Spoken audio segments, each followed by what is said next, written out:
Commander Jake Morrison had seen death before. 3 tours through the Kepler conflict, 2 years fighting the Zephyrian raiders in the Outer Rim, and countless skirmishes along the neutral zone had shown him every possible way a human could die in the cold vacuum of space. But he had never seen anything like what happened to Lieutenant Sarah Chen. The Galactic Council had very specific laws about human military intervention. Humanity was considered a developing species despite their technological achievements, restricted to defensive actions only within their own solar system. The Council's logic was simple. Humans were too aggressive, too unpredictable, too willing to sacrifice themselves for others. These traits made them dangerous to the established order of the galaxy, where conflicts were resolved through careful negotiation and calculated resource allocation. Jake understood the politics. He had sat through countless briefings where Admiral Harrison explained why they couldn't help when the Altarian colonies were being slaughtered, why they had to stand down when the vegan trade routes were being pirated, why human ships were forbidden from carrying anything more than basic defensive weapons outside the Sol system. The Council feared human intervention more than they feared the various threats plaguing the galaxy. But understanding politics and accepting them were two different things. The mission had started as a routine patrol along the edge of human space.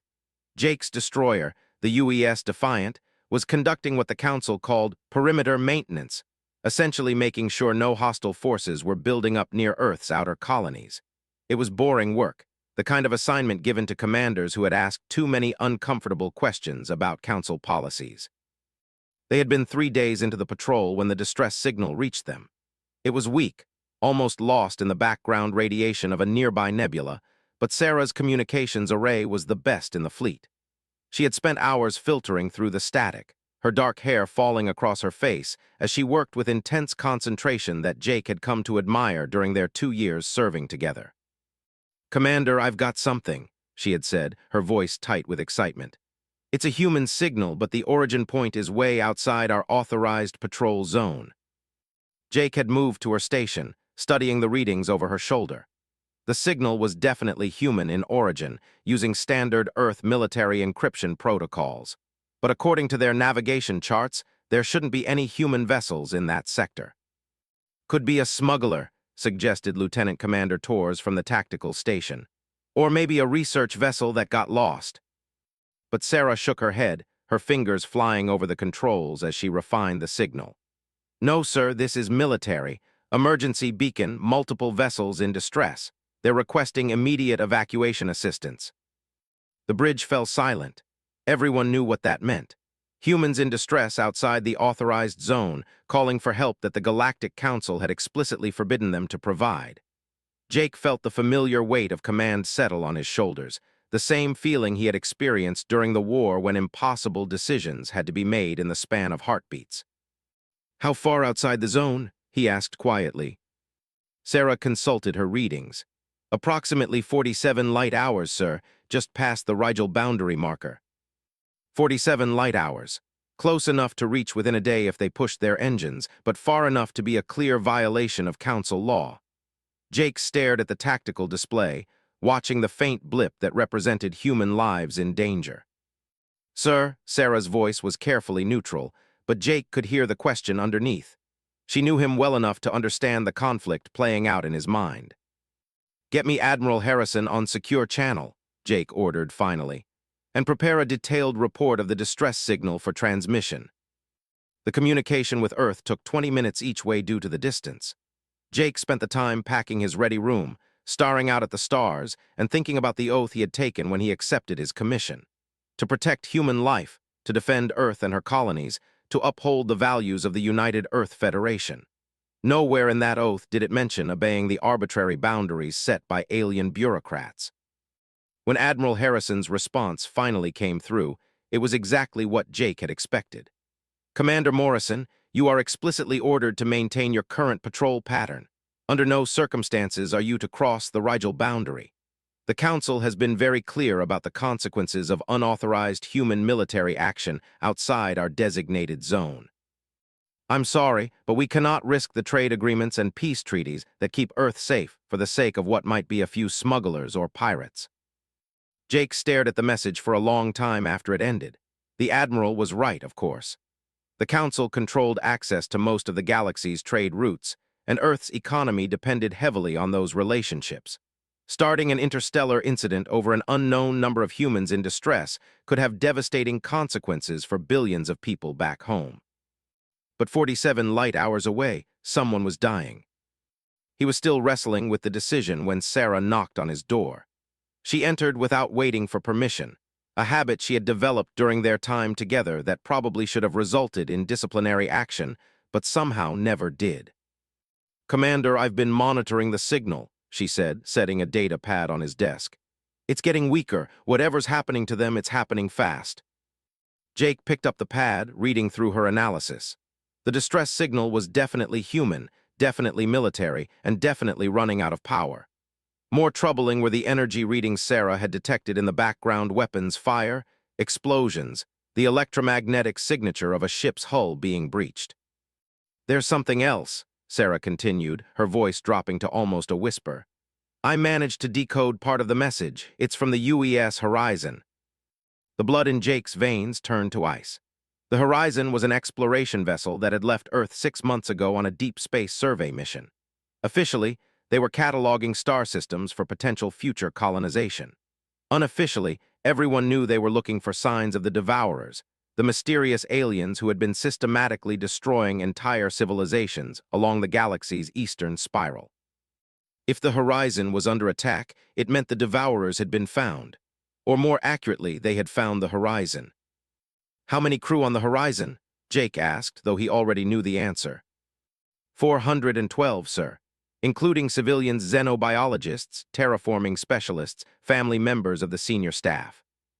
412 human lives, trapped beyond the reach of rescue by laws written by species who had never faced the kind of existential threats that humanity took for granted. Jake thought about Admiral Harrison's message, about the trade agreements and peace treaties that depended on human compliance with Council law. Then he thought about Sarah Chen, brilliant and dedicated, sitting at her communications station and trying to save lives with nothing more than mathematics and determination. He thought about the oath he had taken, and about the 412 people who were counting on someone somewhere to care more about their lives than about political convenience. "Sarah," he said quietly, "how long would it take us to reach their position if we went to maximum burn?" Her eyes widened slightly, but her voice remained steady. 18 hours, sir, but Commander, if we cross that boundary." "I know what happens if we cross that boundary." Jake stood up, his decision crystallizing with the clarity that only came in moments of absolute crisis. "Signal the engine room, tell them to prepare for emergency speed, and Sarah." "Yes, sir." "Start broadcasting on all frequencies that we're responding to a human distress call. I want everyone to know exactly why we're out there." The next 18 hours passed in a blur of activity. Jake's crew responded to his decision with the kind of professional dedication that made him proud to serve with them. Nobody questioned the orders, nobody pointed out the regulations they were violating.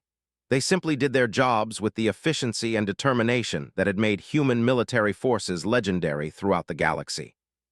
Sarah worked tirelessly at her station, maintaining contact with the Horizon and trying to piece together what had happened to them. The story that emerged was both inspiring and terrifying. The Horizon had discovered a Devourer fleet moving toward a populated system in Council space. Rather than retreat, Captain Martinez had ordered his ship to engage, hopping to buy time for the threatened colonies to evacuate. It was exactly the kind of reckless, self-sacrificing behavior that made the Council so nervous about human military capabilities. The Horizon was outnumbered 50-1, but they had held their ground for 3 days, using human tactical innovation and sheer bloody-minded determination to inflict casualties that should have been impossible. They had saved over 2 million alien civilians, and in the process had proven once again why humanity's enemies feared them so much. But now they were dying, their ship crippled, and their life support failing, trapped in space with a Devourer fleet still hunting for survivors. As the Defiant approached the battle zone, Jake gathered his senior staff in the briefing room. The tactical display showed a debris field that had once been the pride of the human exploration fleet, scattered across several thousand cubic kilometers of space. Energy readings indicated at least 12 Devourer ships still in the area, searching through the wreckage. "Sir," said Lieutenant Commander Tors, studying the readings, "this isn't just a rescue mission anymore. If we go in there, we're going to have to fight our way out." Jake nodded grimly. The Defiant was a destroyer, built for speed and firepower rather than exploration. Against a dozen Devourer ships, their chances weren't good. But the alternative was leaving 400 humans to die in the cold vacuum of space. "Options?" he asked. Tors manipulated the tactical display, highlighting potential approach vectors. "We could try a stealth approach, use the debris field for cover.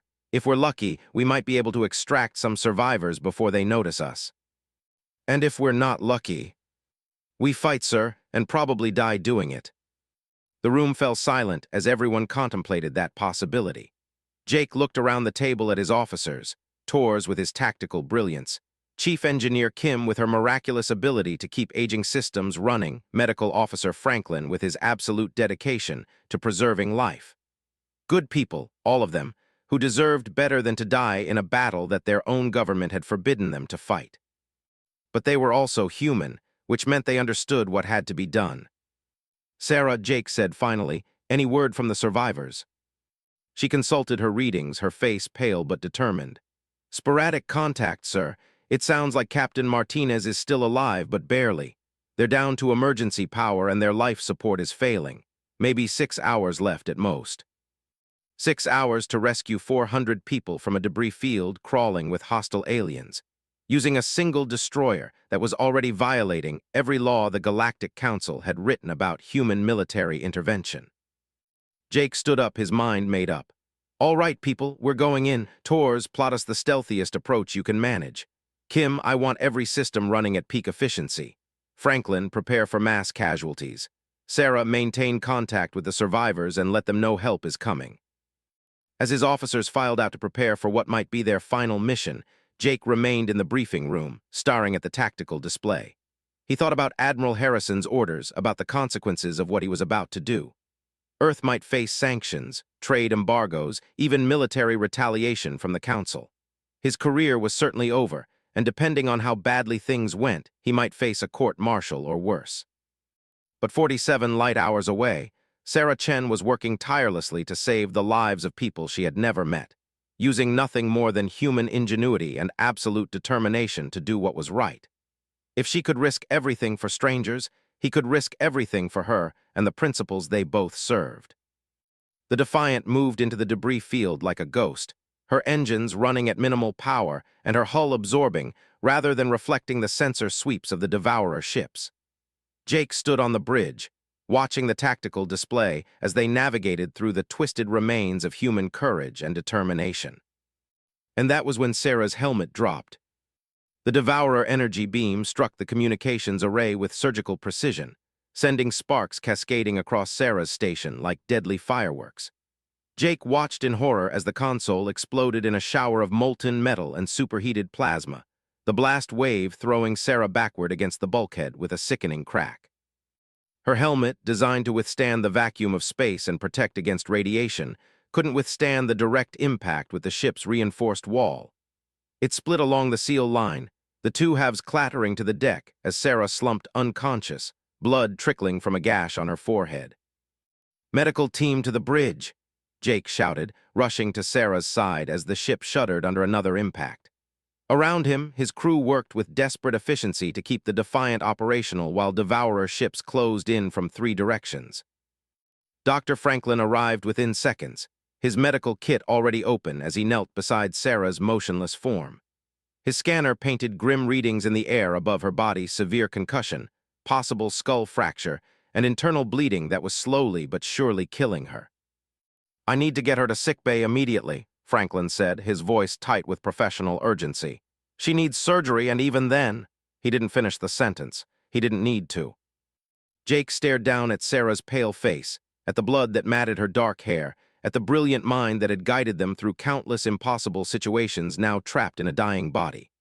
Around them, the battle continued its deadly dance. The Defiant's weapons fired in controlled bursts, trying to keep the Devourer ships at bay while they searched for survivors among the wreckage of the horizon.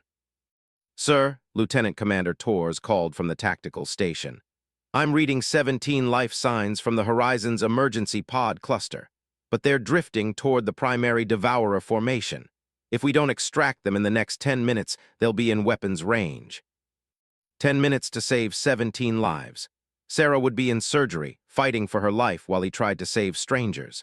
The tactical situation was deteriorating rapidly. More Devourer ships were arriving every minute, drawn by the battle like scavengers to a kill. Soon the Defiant would be outnumbered beyond any hope of survival. The rational choice was obvious. Extract the survivors they could reach quickly, retreat to human space, and hope that Sarah's injuries weren't fatal. It was what any reasonable commander would do, what the regulations demanded, what Admiral Harrison would expect. But as Jake looked down at Sarah's unconscious form, he remembered her voice from 18 hours ago. It's getting weaker. Whatever's happening to them, it's happening fast. She had risked everything to give these people a chance at rescue. How could he abandon them now? Franklin, how long for the surgery? Jake asked quietly. The doctor was already preparing Sarah for transport, his hands moving with practiced precision. 4 hours minimum, assuming I can stabilize the bleeding. But Commander, her chances aren't good. The longer we wait to operate, the worse they become. 4 hours. In 4 hours, the Devourer fleet would have swept through the entire debris field, eliminating any remaining survivors. In 4 hours, the Defiant would either be safely in hyperspace or floating dead in space alongside the horizon. Jake closed his eyes for a moment, feeling the weight of command settle on his shoulders like a lead blanket. When he opened them again, his decision was made. Tours, signal all departments. We're not leaving anyone behind. The tactical officer looked up from his console, surprise flickering across his face. Sir, the Devourer ships. We'll learn why humans don't abandon their own, Jake finished firmly. Franklin, take Sarah to sickbay and begin surgery immediately. Tours, plot intercept courses for all survivor clusters. We're going to get every single person off that ship. What followed was the most intense 4 hours of Jake's life. The Defiant danced through the debris field like a predator among prey. Her weapon systems pushed beyond their design limits as they engaged Devourer ship after Devourer ship. Chief Engineer Kim performed miracles in the engine room, keeping their systems running despite damage that should have left them dead in space. The first rescue went smoothly. They managed to reach the emergency pod cluster before the Devourer ships could intercept, taking 17 grateful survivors aboard before retreating deeper into the debris field. But the enemy was learning, adapting their tactics to counter human unpredictability. The second rescue nearly killed them all. 3 Devourer cruisers had anticipated their approach, setting up a crossfire that caught the Defiant in a web of energy beams and missile strikes. Only Tor's tactical brilliance and the crew's absolute determination kept them alive long enough to reach the survivors, 23 more souls pulled from the edge of death. By the third rescue, the Defiant was running on emergency power and prayers. Half their weapons were offline, their shields were fluctuating wildly, and hull breaches on decks 4 and 6 had cost them 3 crew members. But they had saved another 31 survivors, including Captain Martinez himself, who had refused evacuation until every one of his people was accounted for. Commander, Martinez said as Jake helped him onto the bridge, his uniform torn and blood-stained, but his eyes still sharp with command authority. I can't thank you enough for what you're doing, but you need to get your ship out of here while you still can. We've lost too many people already. Jake understood the older captain's concern. The tactical situation was hopeless. They were surrounded by dozens of Devourer ships. Their own vessel was barely operational, and they were still missing over 300 survivors scattered throughout the debris field. But in sickbay 4 decks below, Sarah Chen was fighting for her life on an operating table, her brilliant mind trapped in a body that might not survive the night. She had given everything to save these people. He would not dishonor her sacrifice by abandoning them now. Captain, with respect, we're not leaving anyone behind, Jake said firmly. Tours, what's our next target? The tactical display updated, showing a cluster of life signs near the horizon's destroyed engine section. But between them and the survivors was a formation of 6 Devourer heavy cruisers, their weapons trained on the debris field like patient hunters. Sir, Torres said quietly, I don't think we can reach them, not with the ship in this condition. Jake studied the display, his mind racing through possibilities and calculating odds. The Defiant couldn't fight 6 heavy cruisers and win, but maybe they didn't need to win. Maybe they just needed to survive long enough to complete the rescue. "Chief Kim," he called over the intercom, "how much power can you give me for a full burn toward those cruisers?" The engineer's voice crackled with static from the damaged communications system. "Commander, if I give you that much power, we won't have anything left for shields or life support. One good hit and we're all dead. But we'll be fast. Faster than anything those alien bastards have ever seen." Jake looked around the bridge at his crew, Tors with his steady hands on the tactical controls, the replacement communications officer trying valiantly to fill Sarah's role, the young ensign at the helm whose hands shook slightly but whose jaw was set with determination.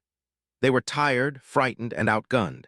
But they were human, which meant they would follow him into hell itself if he asked them to. "All right, people, we're going to do something stupid, dangerous, and completely against regulations." Jake moved to the center of the bridge, his voice carrying to every corner of the ship.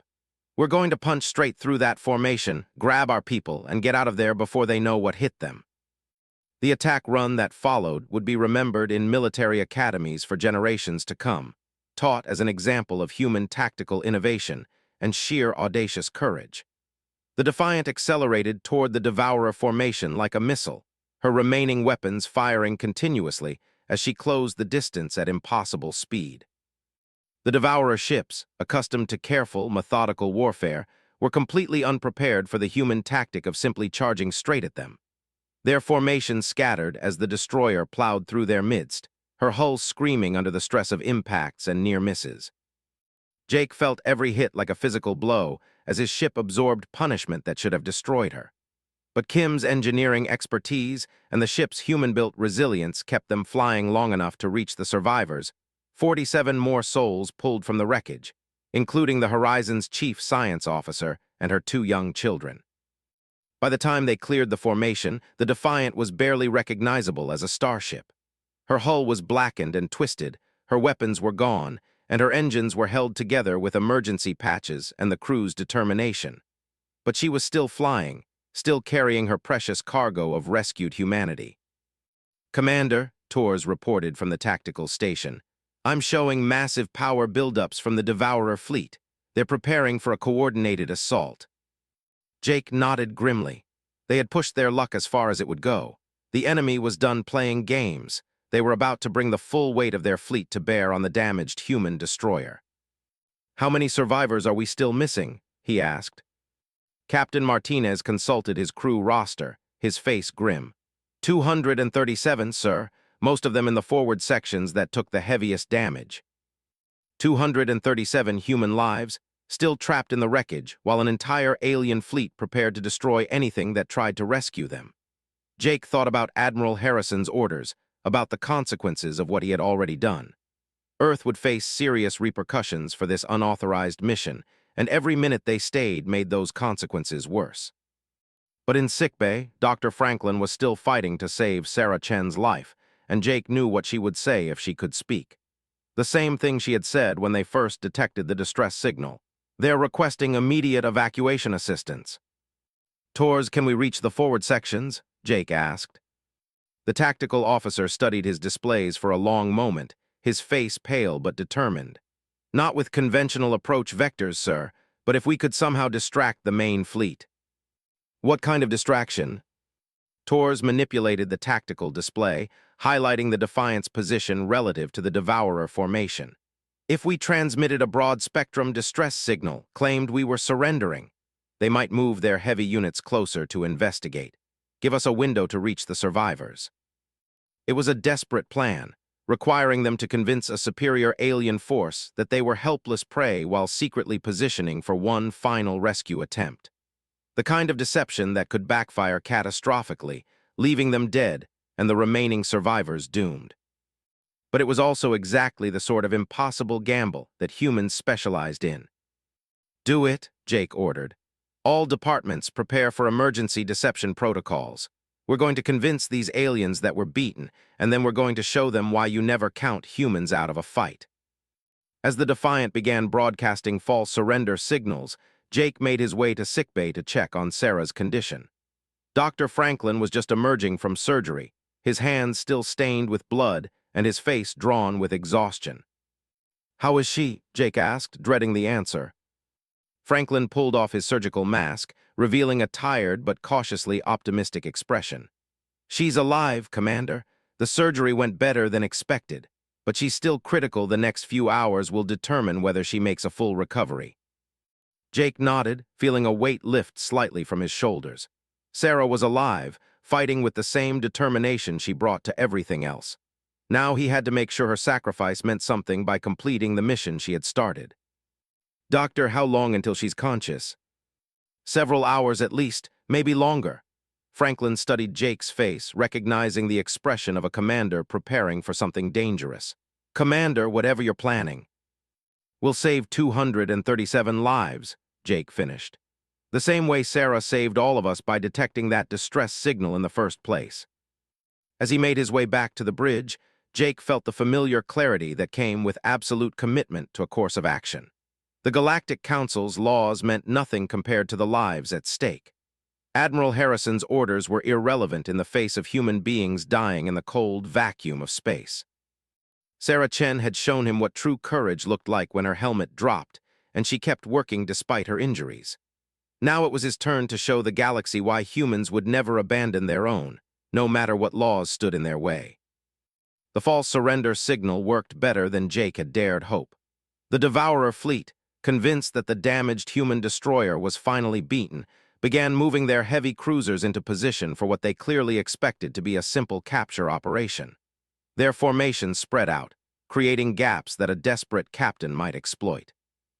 Jake watched from the bridge as the alien ships repositioned themselves, their movements displaying the kind of methodical precision that had made them such effective destroyers of civilizations. They were patient, calculating, absolutely certain of their superiority. It was exactly the kind of thinking that humans had spent centuries learning to exploit. "Sir, they're taking the bait," Tors reported quietly from the tactical station. "Main fleet is moving to surround us. Forward sections are temporarily unguarded." Jake nodded, his mind calculating distances and timing. They would have one chance, maybe 30 seconds to reach the survivors and get them aboard before the Devourer ships realized they had been deceived. After that, the alien fleet would bring everything they had to bear on the Defiant. "Chief Kim," he called over the intercom, "I need everything you've got for one final burn.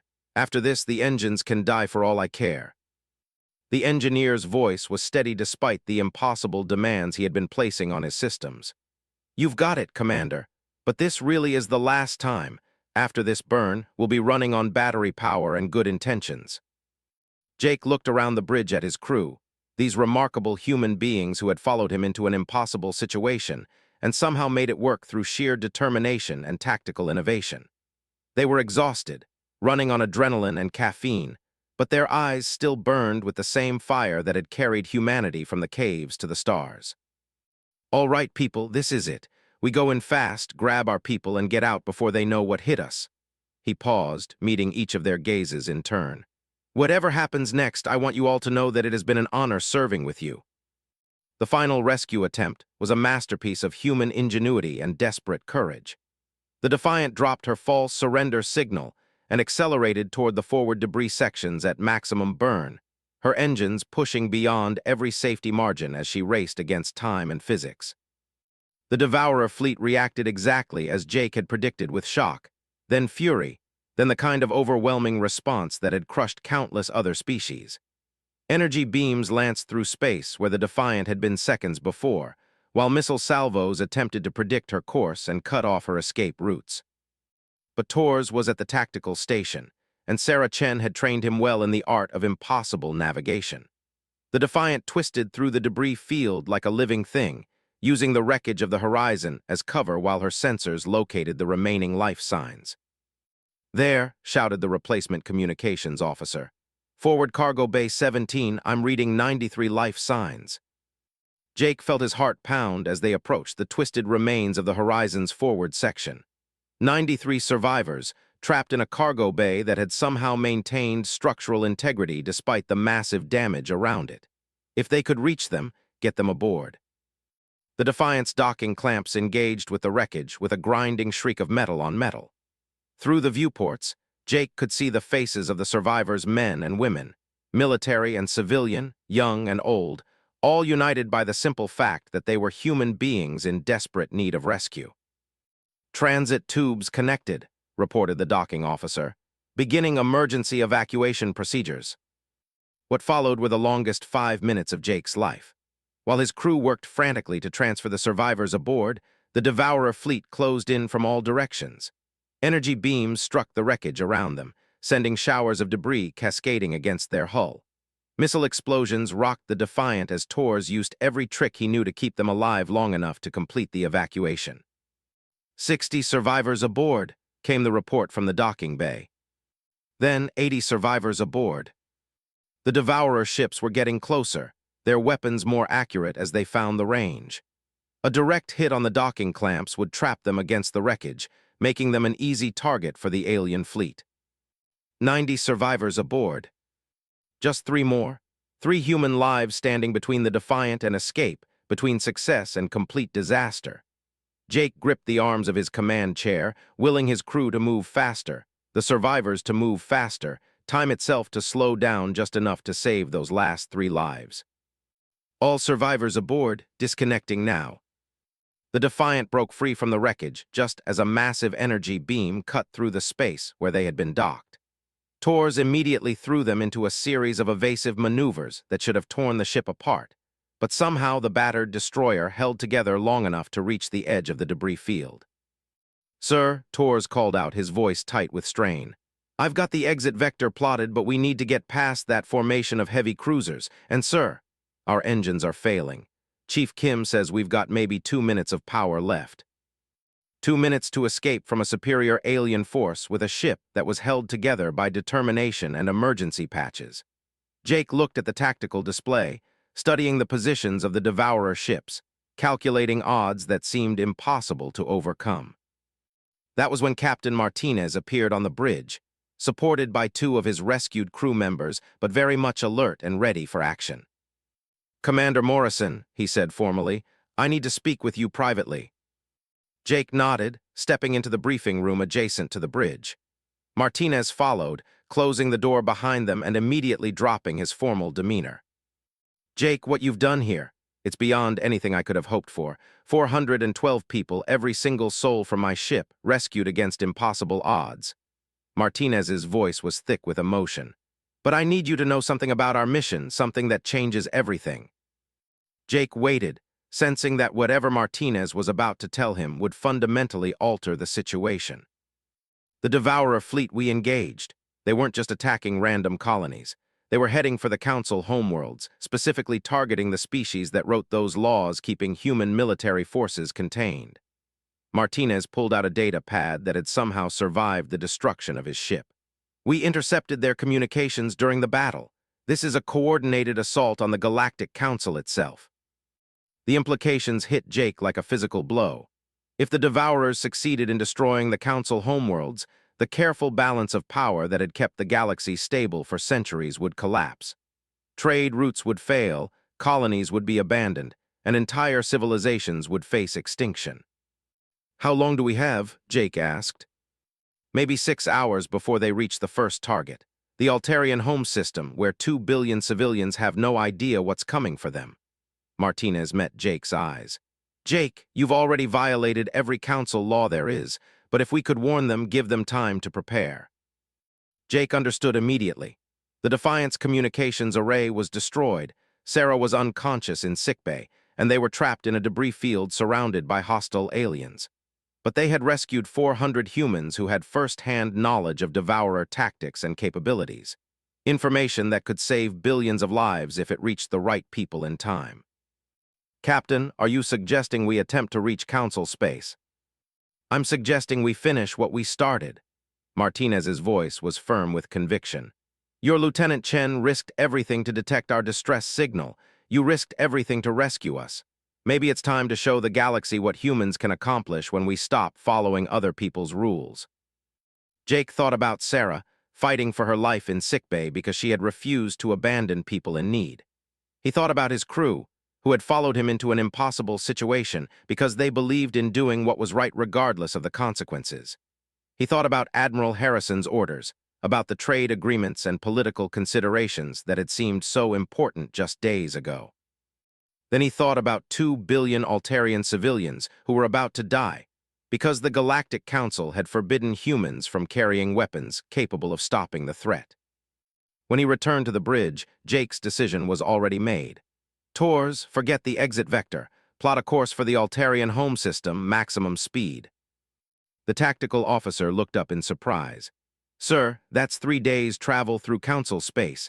We'll be violating territorial laws for a dozen different species. Good, Jake said firmly.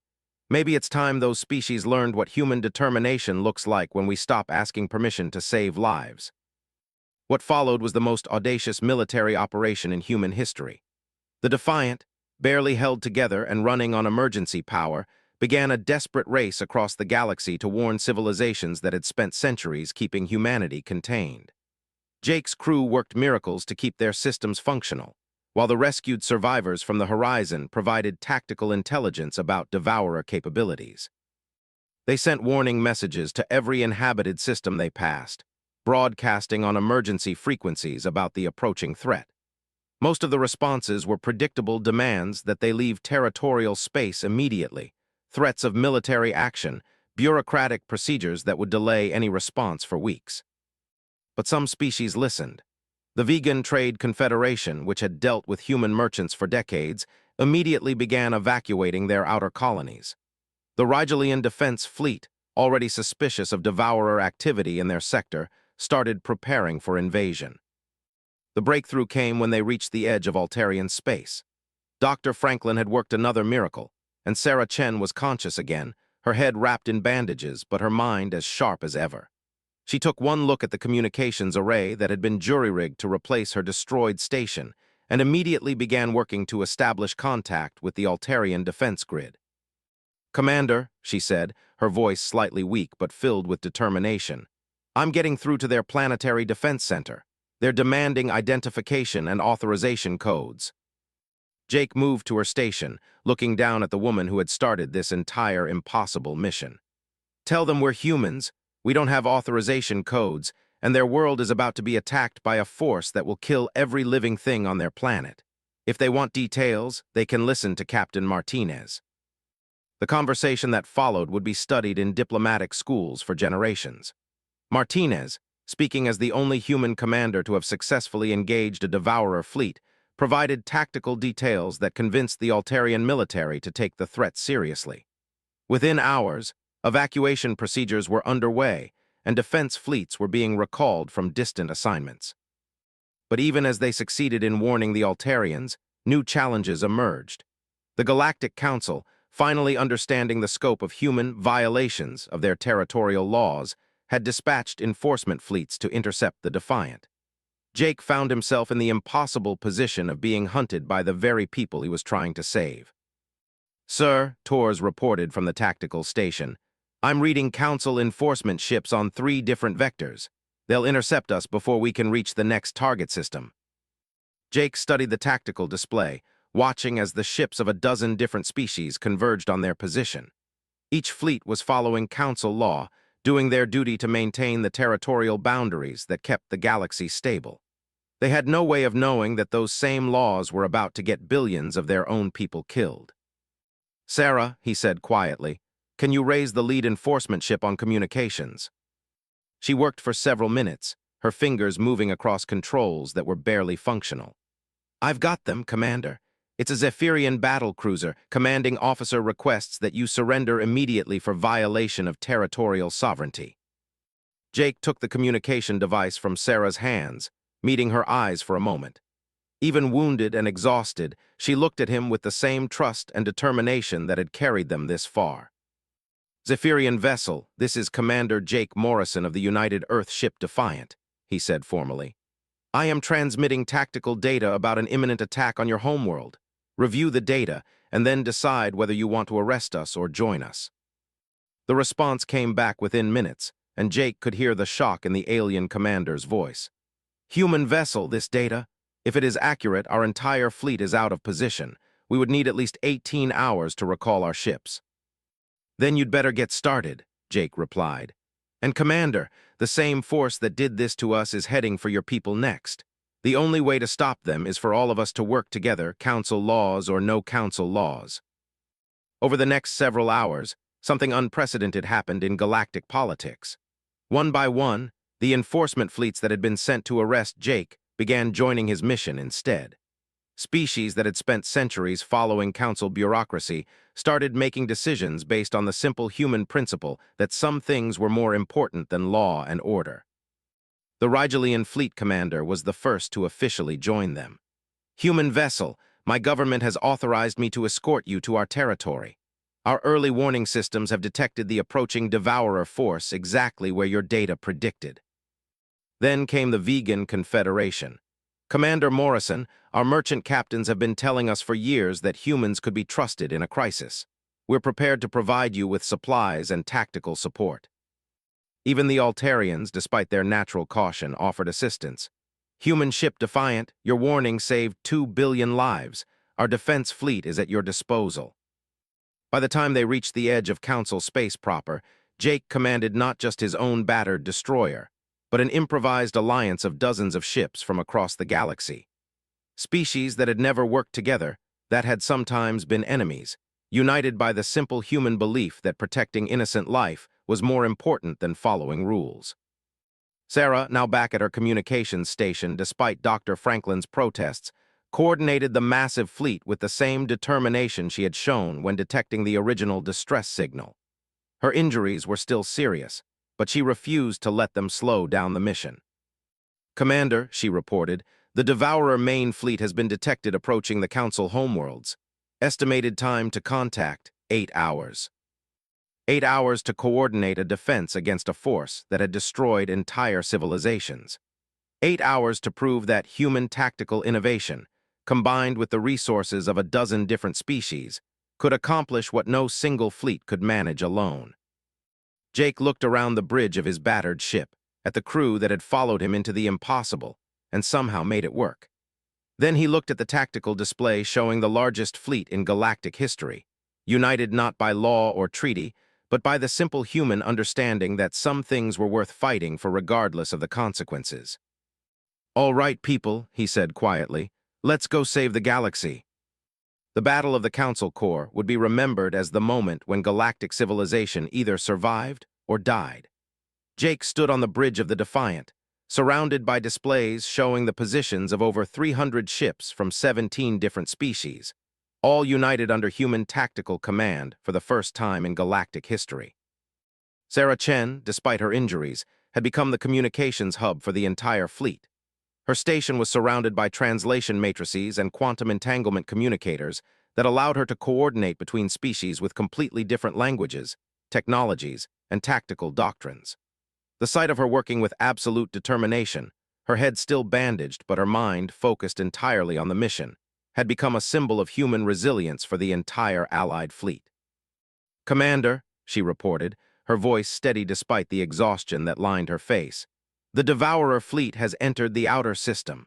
Long-range sensors indicate approximately 200 vessels, including several ship classes we haven't seen before." Jake studied the tactical displays, watching as red icons representing the enemy force moved toward the blue symbols marking the Council homeworlds. Each of those blue dots represented billions of lives, civilians who had no idea they were about to face extinction, families going about their daily lives while the fate of their civilization hung in the balance.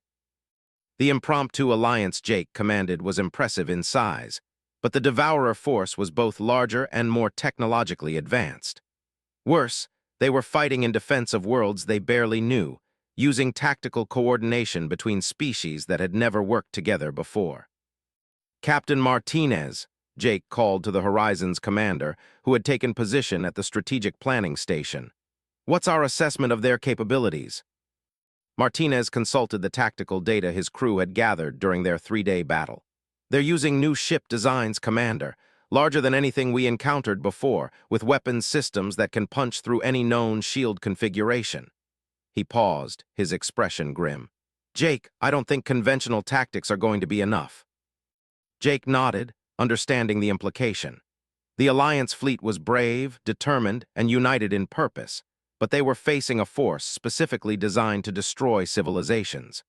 The Devourers had perfected the art of overwhelming planetary defenses through superior technology and ruthless efficiency. But humans had spent their entire history facing impossible odds and finding ways to survive. "Sarah, patch me through to all fleet commanders," Jake ordered. "It's time to explain how humans fight when everything is on the line." The communication that followed would become legendary among the species of the Galactic Alliance. Jake stood in the center of his bridge, speaking to commanders from across the galaxy, and explained the human concept of asymmetric warfare.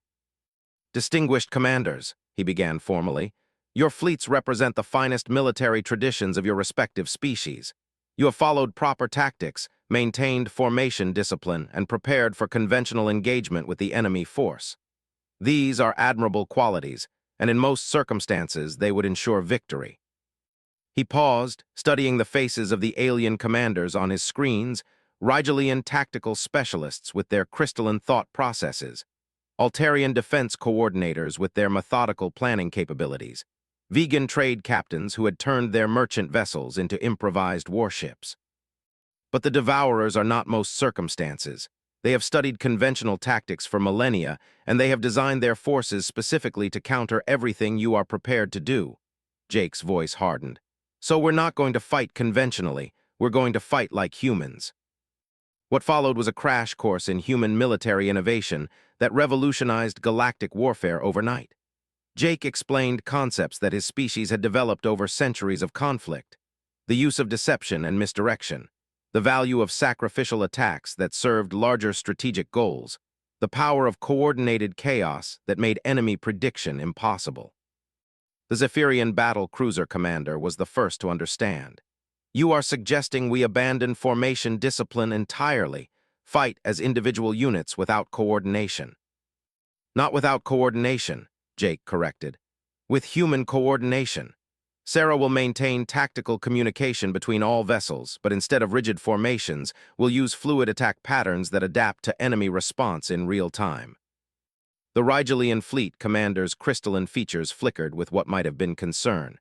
"Commander Morrison, our tactical doctrine has been refined over 3,000 years. You are asking us to abandon proven methods for improvisation." Jake looked at Sarah, who was monitoring communications from across the fleet while simultaneously analyzing Devourer approach vectors. Despite her injuries, despite the exhaustion that marked every member of his crew, she was working with the same determination that had saved 400 lives from the horizon. "Commander," Jake said to the Rigelian, 3 days ago, my communications officer detected a distress signal that my government had ordered me to ignore. Yesterday, she was nearly killed while helping us rescue people that every law in the galaxy said we should abandon. Right now, she's coordinating a defense of worlds that have spent centuries trying to keep humanity contained." He gestured toward Sarah's station, where she was simultaneously translating between 12 different languages while calculating intercept vectors for the approaching enemy fleet. "That's not improvisation, Commander.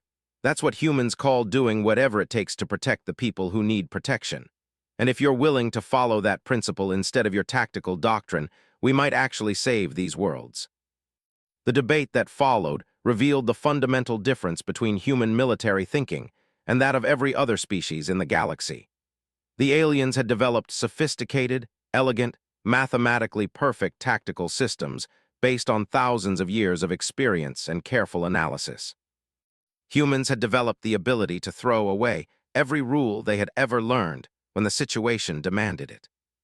The final battle plan was unlike anything in galactic military history. Instead of traditional formations and coordinated advances, the Allied fleet would split into dozens of small units, each operating independently but coordinated through Sarah's communications network. They would attack from multiple vectors simultaneously, using seemingly random patterns that would force the Devourers to divide their attention. Most importantly, they would be willing to sacrifice ships and crews for strategic advantage, a concept that horrified most galactic species, but was fundamental to human military doctrine. "Commander Morrison," said the Altarian defense coordinator, "you are asking us to send our people to die for strategic purposes. Our society considers such tactics to be morally unacceptable." Jake met the alien's gaze steadily. With respect, Commander, your society also considers it morally unacceptable to violate territorial sovereignty, even to save lives. I've been violating moral acceptability for the past week, and it's saved 400 people so far. Sometimes doing the right thing means breaking the rules you've been taught to follow. As the Devourer fleet approached the inner system, the Allied vessels took their positions according to Jake's unconventional battle plan.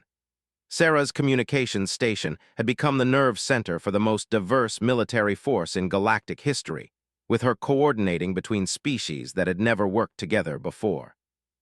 "All units report ready," she announced, her voice carrying the same steady determination that had characterized everything she had done since the mission began. "Devourer fleet will enter engagement range in 17 minutes.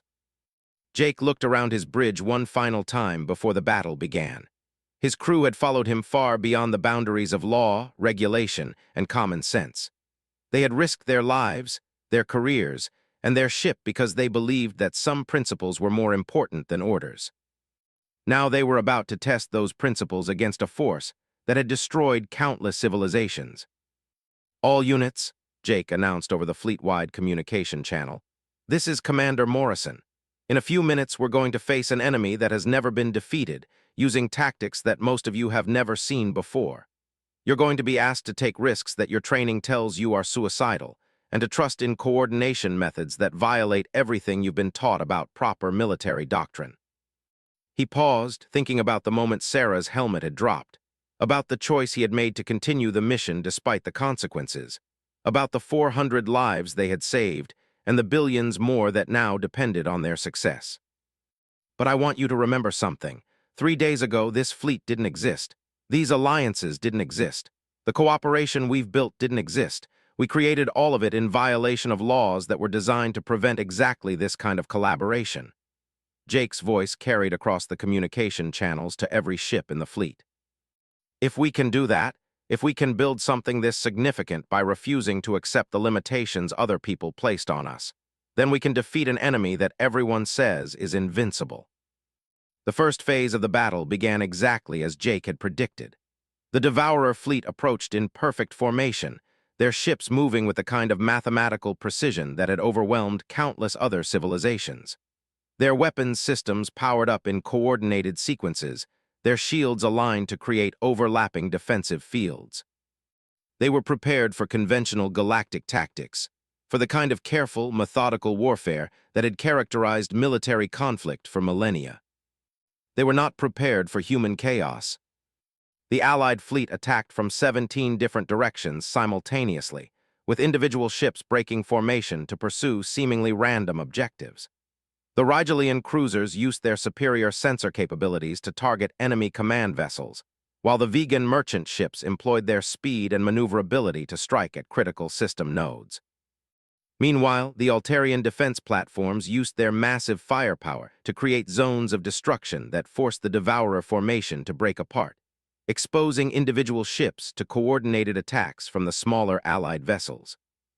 Sarah coordinated it all from her station on the Defiant, her voice cutting through the chaos of battle as she directed traffic between species that spoke different languages and used incompatible tactical systems.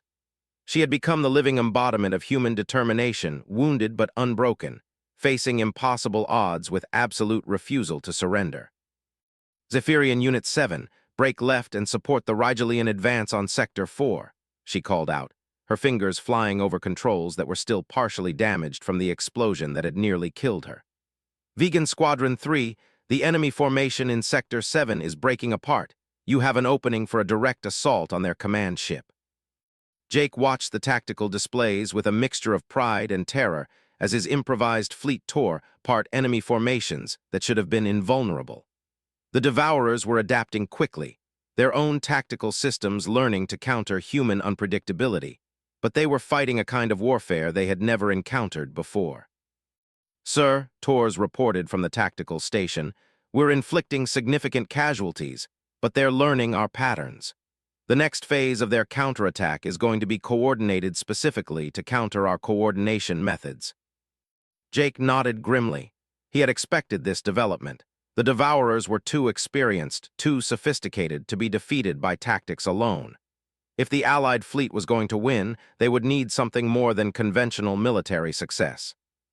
They would need Sarah Chen's kind of determination, the willingness to risk everything for people they had never met, to continue fighting even when the helmet dropped and the world went dark around them. "Sarah," he said quietly, "patch me through to Captain Martinez. It's time for the second phase." The second phase of the battle would later be called the Horizon Gambit, a tactical maneuver so audacious that most military historians still debate whether it was brilliant strategy or suicidal madness. Captain Martinez took direct command of a squadron consisting of the most damaged ships from the Allied fleet, including the barely functional Defiant herself. These vessels, which conventional doctrine would have withdrawn from battle, became the spearhead for a direct assault on the Devourer command structure. The logic was simple and terrifying. Ships that were already effectively destroyed could take risks that intact vessels could not justify. If they succeeded, they might decapitate the enemy fleet's coordination capabilities. If they failed, they would die just slightly sooner than they would have anyway. "All damaged vessels, this is Captain Martinez," came the transmission as the Horizon Squadron began its attack run. "We're going to show these aliens what humans do when they have nothing left to lose."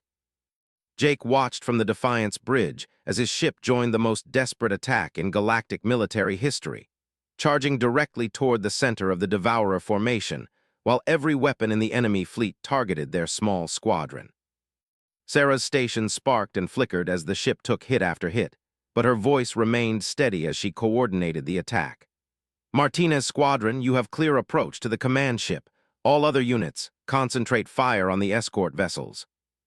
The final approach was a nightmare of energy beams and missile explosions, with ships dying around them as they fought their way toward the massive Devourer command vessel. But human determination, combined with the desperate courage of allies who had learned to trust in human tactical innovation, somehow carried them through the impossible. When the Defiant's remaining weapons finally struck the enemy command ship, the explosion could be seen from the Council homeworlds, 40 million kilometers away. The destruction of the Devourer command ship sent shockwaves through their entire fleet.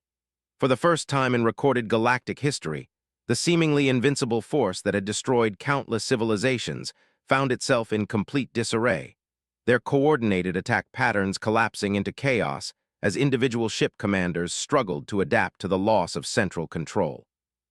Jake felt the Defiant shudder around him as debris from the explosion peppered their hull.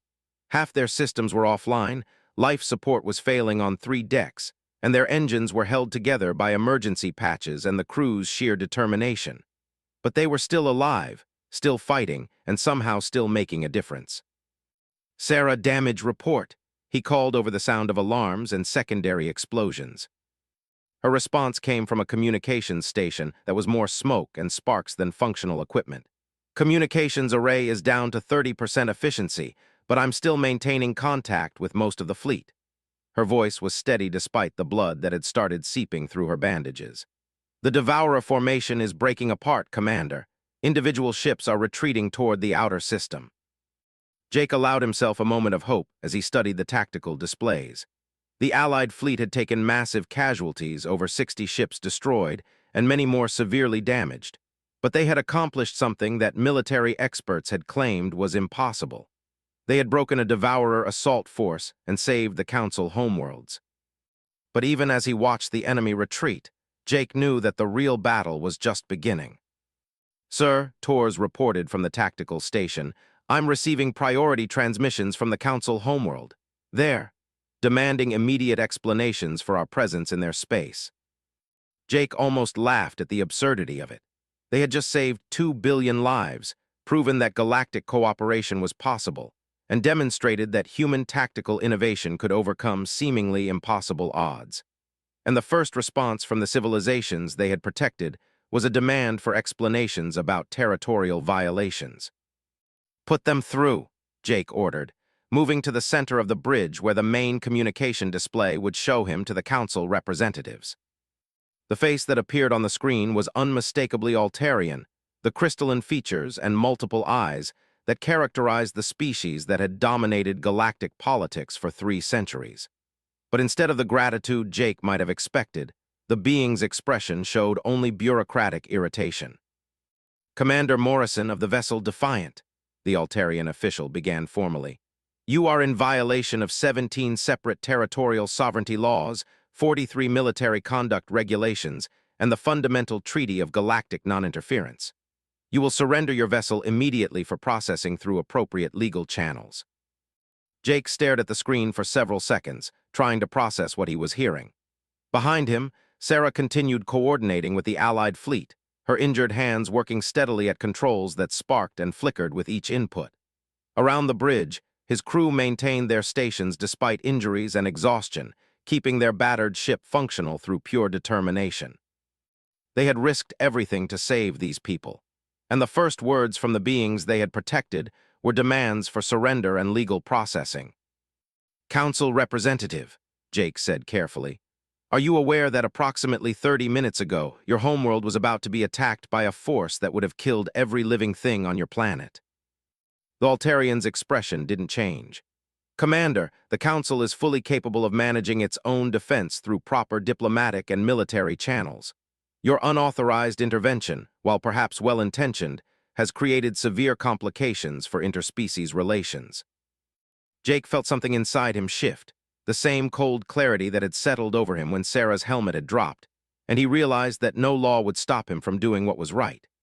He looked around his bridge at the crew members who had followed him into the impossible, at Sarah Chen, who was still working despite injuries that should have hospitalized her, at the tactical displays showing the retreating Devourer fleet and the damaged but victorious Allied ships. Representative, Jake said quietly, I need you to understand something. 3 days ago, my communications officer detected a distress signal from humans who were dying in space. My government ordered me to ignore it because helping them would violate your territorial laws. He gestured toward Sarah's station, where she was coordinating medical evacuation for the most severely damaged Allied vessels. I chose to save those lives instead of following those laws. Then I chose to save more lives. Then I chose to build an alliance with your own defense forces to protect your homeworld. Jake's voice hardened as he continued. At no point in this process did I ask for your permission, your approval, or your legal authorization. I simply did what needed to be done to protect innocent people from dying. The Altarian representative's multiple eyes blinked in what might have been surprise. Commander, you cannot simply ignore established interstellar law whenever you determine that circumstances justify.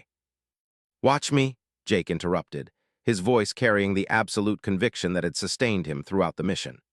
Representative, I'm going to continue coordinating this Alliance fleet until every Devourer ship in your space has been destroyed or driven off. Then I'm going to help establish permanent defense cooperation between our species to make sure this never happens again. And I'm going to do all of this without asking for anyone's permission. He paused, meeting the alien's gaze through the communication link. If you want to file legal complaints about territorial violations, you're welcome to do so. But I suggest you wait until after we've finished saving your civilization. The transmission ended with the Altarian representative's crystalline features frozen in what appeared to be complete bewilderment. Jake turned back to his crew, who were watching him with expressions that ranged from admiration to concern about his obvious disregard for diplomatic protocol. Sarah, he said calmly, patch me through to all Allied vessels. It's time to finish what we started. The final phase of the battle was less dramatic, but no less important than the initial engagement. The scattered Devourer ships, cut off from their command structure and facing coordinated pursuit by an alliance they had never encountered before, found themselves fighting a running battle across 3 star systems. Sarah coordinated the pursuit with the same determination she had brought to every aspect of the mission, her station surrounded by displays showing the positions of ships from 17 different species. Despite her injuries, despite equipment that barely functioned, she managed to maintain tactical communication that allowed the Allied fleet to systematically hunt down every enemy vessel. Rigelian Squadron 4 reports successful engagement with Devourer Cruiser Group 7, she announced, her voice carrying across the bridge despite the continuing system failures. Enemy vessels destroyed, no Allied casualties. Jake watched the tactical displays as red icons disappeared one by one from the star map. Each vanishing symbol represented not just military success, but proof that the kind of cooperation he had built was stronger than the bureaucratic systems that had tried to prevent it. The breakthrough came when Captain Martinez, commanding the surviving vessels of the Horizon Squadron, managed to capture a damaged Devourer ship with its command crew intact. The intelligence gathered from that capture would revolutionize galactic understanding of the enemy that had threatened civilization for centuries. "Commander," Martinez reported over the communication link, "these beings, they're not what we thought they were. The Devourers aren't a species at all.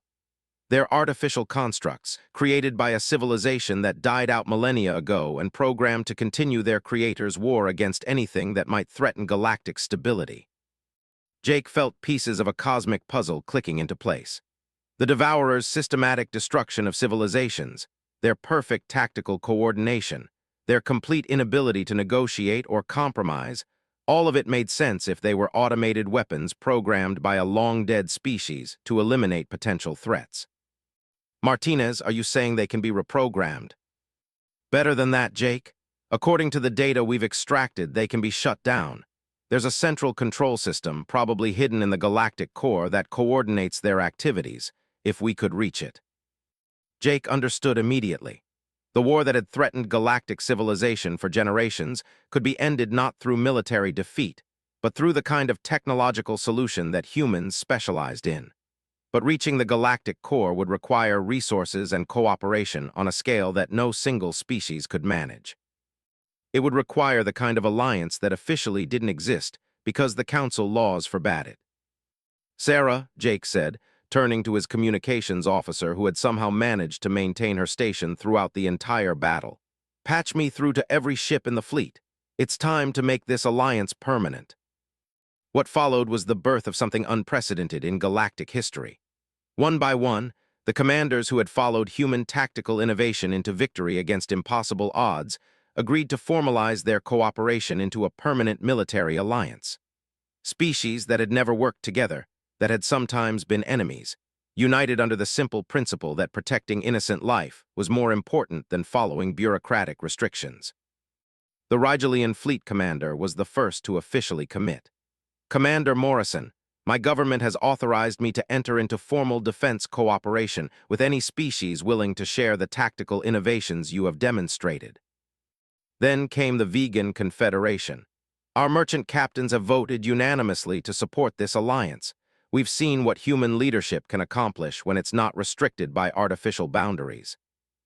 Even the Zephyrians, despite their traditional isolationism, offered their support. "Human vessel defiant, your tactical coordination has proven more effective than 3 centuries of Council military doctrine. We pledge our resources to this alliance." Jake felt the weight of history settling around him as he realized what they had accomplished. In the space of a week, a single human distress signal had grown into a galactic alliance that could challenge both the Devourer threat and the political systems that had failed to address it. But the real measure of their success wasn't in the tactical victories or the political alliances. It was in the figure of Sarah Chen, still working at her damaged station, still coordinating between species and vessels despite injuries that should have ended her participation in the mission days ago. "Sarah," he said quietly, moving to stand beside her station, "how are you holding up?" She looked up from her displays, and Jake could see the exhaustion and pain in her eyes. But he could also see the same determination that had carried her through everything they had faced together. "I'm fine, Commander," she said with a slight smile. "Besides, someone needs to keep track of all these alien languages, and Jake." "Yes. The next time we detect a distress signal, we're responding to it.